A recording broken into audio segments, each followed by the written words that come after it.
Un lord para una solterona. Saga Solteronas 7 por Olympia Russell. Capítulo 10. Su amiga no le decepcionó. De hecho, como siempre ocurría cuando le pasaba algo, como había ocurrido con la ausencia de su madre y 2 años atrás, con la muerte repentina de su padre, no le hizo falta ni abrir la boca para recibir el abrazo de Jane. Se había dado cuenta de que le ocurría algo grave. Después, ella, calmada y luminosa, como siempre, sin empezar a tosigarlo con preguntas, le ofreció dar un paseo por el jardín. Aquel lugar, que era el refugio de Jane, también producía un efecto beneficioso en él. Seguramente porque siempre que se encontraba allí, estaba con Jane, pero también porque el lugar era precioso. Se trataba del típico jardín inglés, que parecía desatendido, pero, en realidad, no lo estaba. Las plantas y macizos de flores crecían, aparentemente, de manera salvaje, pero lo cierto era que detrás de aquel jardín estaba la mano y cuidados de Jane, en todo. Eso sí, solo podaba o entresacaba plantas cuando veía que era mejor para la propia planta, y cuando eso no afectaba a los otros seres vivos del jardín. Si un topo había hecho una madriguera en el lugar en el que ella había planeado plantar un rosal, cambiaba de lugar y dejaba al animal tranquilo, y nunca, bajo ningún concepto, destruía un hormiguero o el capullo de una mariposa por un motivo ornamental.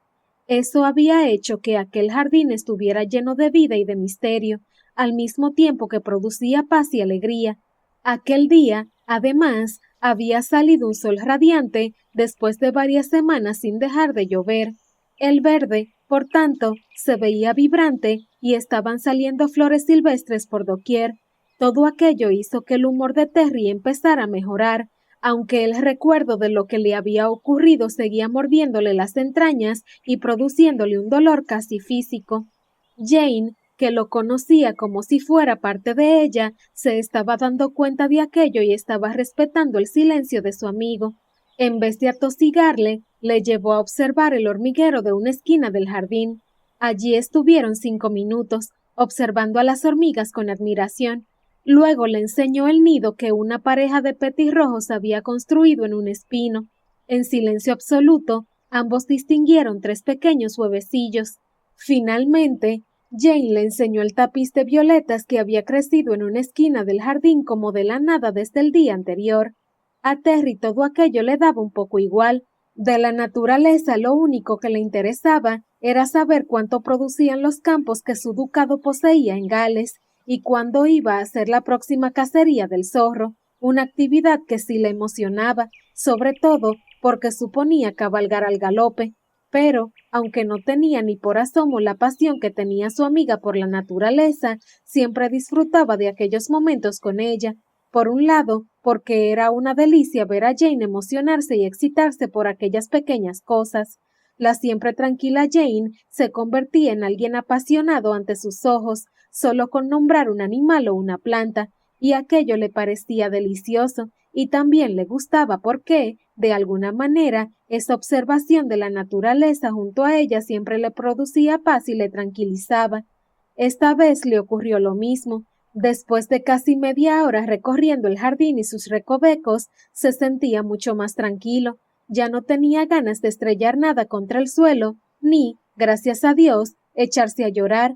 Esto último le aportaba mucha tranquilidad, ya que se sentía avergonzado de sus lágrimas, que no había visto nadie, pero él sabía que habían sido vertidas. Pero la media hora pasó y el sol empezó a golpear con fuerza, así que Jane acabó proponiendo algo diferente. Vamos a sentarnos en la pérgola a refrescarnos.